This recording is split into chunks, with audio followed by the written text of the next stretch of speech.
Excuse me, I'm a little out of breath here. I'm schlepping buckets of water to the parts of the gardens that hadn't been watered recently. I'm going to do a couple quick notes here on, especially for the people that already have their gardens going very well in the warmer climates. And a typical problem that we run across in warm weather climates is we like our cool weather veggies, and we sometimes never really know how long the spring and fall is going to last. But these are broccoli plants. They most likely will not head a big head, which you would typically find in the grocery store. So my suggestion is don't pull it out. Don't let it go to waste. This is a totally edible plant. You could roughly chop them, saute the leaves, and eat it like a chard, a spinach, blanched, steamed. Good stuff. Excuse my flinch there. I thought I'm paranoid about the fire ants. I've already got zapped a couple times today. So the other thing that you can do with these crops that are cool weather, that aren't forming like they should, is let it go to seed, label it, and let it be for sprouting seed. I've preached quite a bit of sprouting seeds very well in the future. May come in handy, as we don't know what the levels of contamination in our environment are going to be. And some of us are not set up as of yet to grow a good crop indoors. Sprouting seeds are taken from any old plant, and they're not meant to go to maturity. So, if it doesn't come from exactly the best seed stock, it doesn't matter. You're just going to eat it as a sprout. So, mustard greens and cress and arugula and things that might bolt early, the broccoli, cauliflower, kohlrabi, lettuce bolts when the days lengthen and get a little bit warmer. And it doesn't take much of the lettuce plants to produce a good seed stock. And I'm not talking about for sprouts, I'm talking about for regular seed stock. And what I'm coming to find out, I've mentioned it before, is that the reds are holding up really great in the colder climates. The loose leaf green lettuce and butterhead lettuce variety was not doing so great in the cold, but it grows better in a warmer spring climate. You could extend your growing season by, just planting those varieties. And I'm also noticing here is that in a more urban setting when I was growing, and up north, I didn't nearly have as many pest problems. And over the years, typically the plants that are planted furthest out and closest to the wooded areas and shaded areas are having the most problems with the pest. Now, some people believe that this is nature's way of weeding out the weak crop. I'm not so sure about that. But anyway, I am seeing holes from pest. I'm not seeing the pest themselves.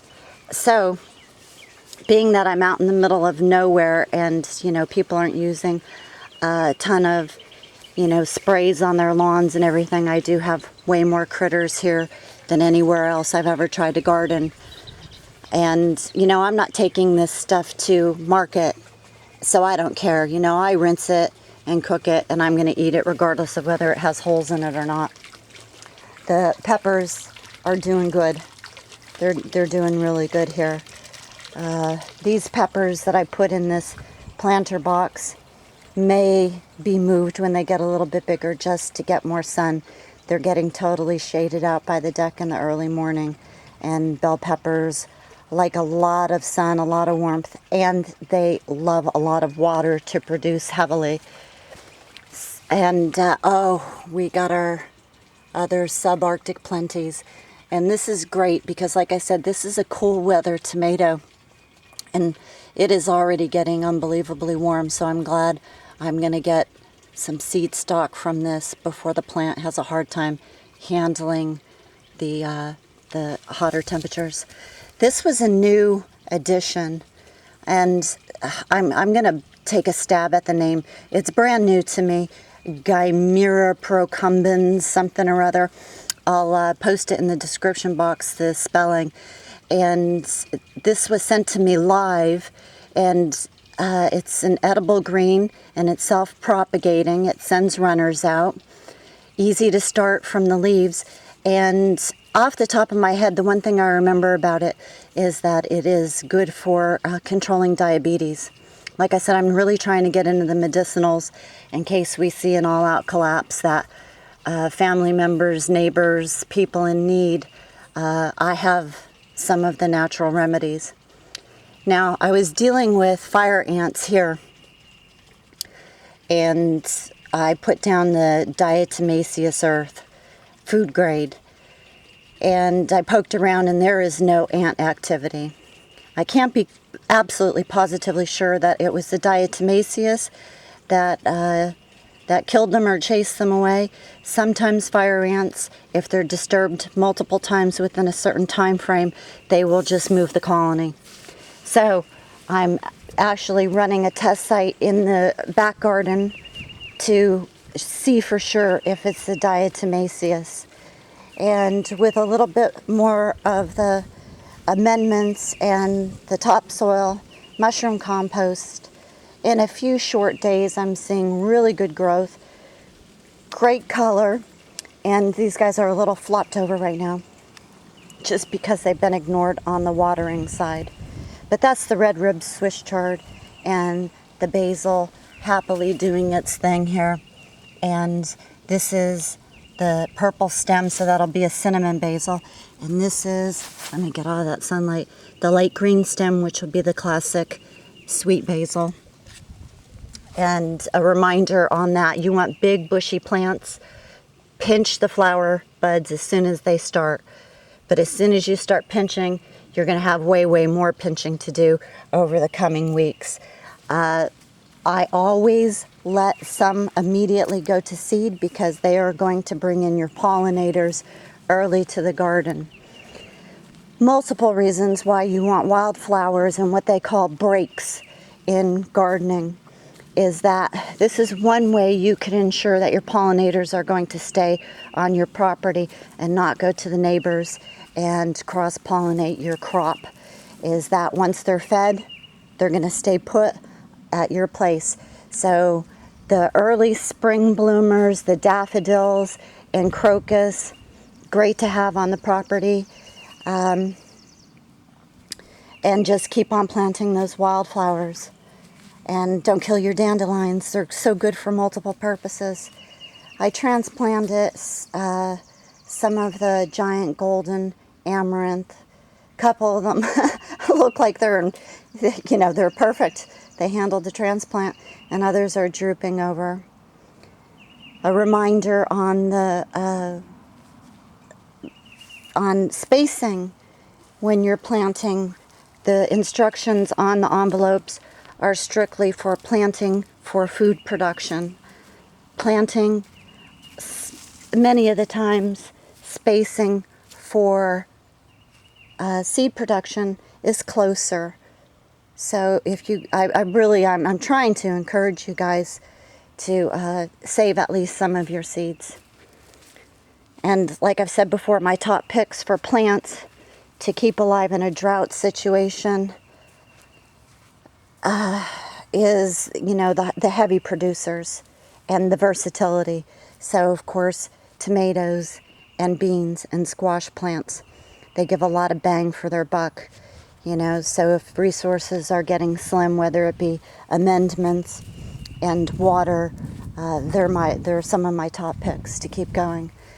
Potatoes are wonderful because these things are just unbelievably strong. They don't have too many bug problems as I've seen in the years. Maybe they do, but just not in my world. And they're drought resistant. They're pretty good to go. I tilled up a little bit of this section. I just didn't feel like getting in there and dealing with all of the weeds by hand, so I just ran the tiller through it, and then I'll rake to get the weeds and the new grass sprouts. I am constantly making new batches of the compost tea. That was just drained a couple days ago. New batches. Be back in to stir all that. That pile is getting slim. I still have to pick the permanent spot for the asparagus bed. So the lemon apples, they transplant it very, very nicely. No problem at all. The cress and arugula in these beds I did some of the wildflowers. What I like to do is thin the wildflowers that I cast sow and put them in clusters. You know, grab a whole bunch that look similar as they sprout and cluster them together. I think it looks really, really dramatic. And today I think what I'm going to do here is totally fill this, sow a whole bunch of my onion seed and leek stalk in here and cover it with the panes of glass and use that as a little germination bed, since direct sowing the 2-year-old seed stock was just a waste of my time. Not too many of them sprouted, so now I'm going to have to go back in and take care of that. But lots of little flowers, looking good. This is now that the garden is functional, producing stuff. This is where I could start going into, you know, the form of it and really paying attention to how it's going to look when it's filled out, and maybe move just a couple things and add a few things around the edges of the bed that will complement the bed. Collard somehow got mustard greens mixed in. Not too concerned about it. This is the Siamese dragon mix. I'm going to allow all of this to go to seed, except for the very few tiny ones on the outside.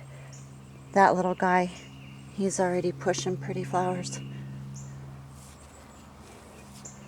And just really, really nice growth on the tomatoes, and flowers started on the yellow pear tomatoes. The Anna banana, Russian, everything's hanging tough, looking good.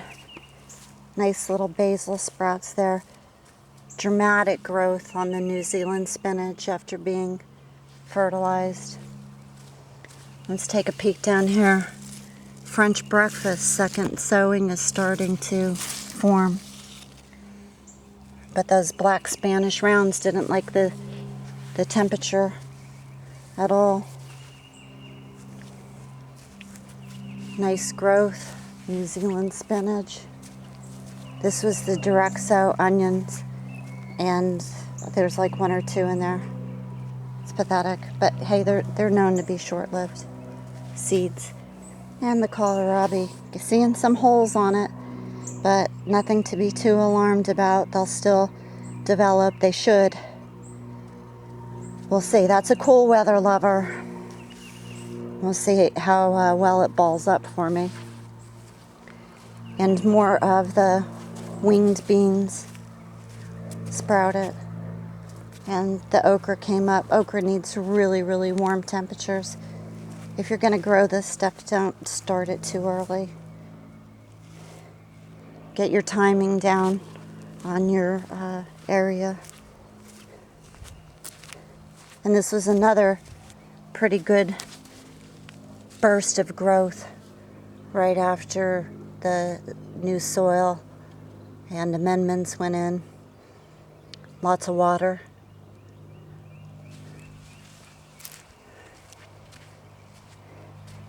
We are happily on our way with the early Russians just flowering on these really small vines.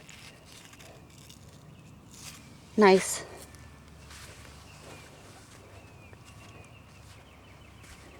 Crazy growth on the Hopi squash. So I decided to direct sow some more seeds in that pot. Today, I will make up a plaster mixture, plug the hole, make the mud. My brown rice seeds look like they have a huge germination rate. I expect to see the Cal Wonder bell peppers pop up here at any day now, the next 2 to 3 days. And the other thing that I'm going to put on this empty side of the rice container is an herb called Yerba Mansa. And it's a swamp lover, water lover. So all the stuff here likes a lot of water. I'm not going to go totally overboard like I did at my last place and just broadcast the soil. I've done more of the planting holes and just amending each individual hole. The landlord said eventually he will put another trailer here. Oh, I just spotted a critter. Let's see if I could zoom in on him. I got lots of those little lizard guys and toads running around. Now I lost them. These are just gorgeous little guys. I love how they could, just do the changing colors, gecko thing that they do. Oh, there he is. I take my eye off the camera to spot him, and then I can't get him in the lens. Okay, well, you guys all know what little geckos look like, I'm sure. So this is the site of the Sensations Mixed Colors tobacco. And when this plant reaches about 2.5, 3 feet tall, I am going to start sowing another variety of tobacco. And that way I could get a tobacco harvest from 2 different varieties without concern of the cross-pollination. And if by chance my second variety starts to flower and the other variety has not died off, what I'll do is I'll just pinch the seed pods. It won't make for the best seed stock, but it'll produce so many that even if it has a lower germination rate, you'll still be able to start. I'll still be able to start some really good plants. There is the diatomaceous earth in that spot, and in this spot, put down, and I'll get to actually see if it works with the fire ants. This is where I got zapped on the hands today as I was pulling weeds. Okay, I'm going to get back to work. As always, I wish you guys the best of love, luck, and happiness. Many blessings. Hoping for a great growing season for all of us. I'll talk to you soon. Take care, people. Thanks for watching. Arrivederci.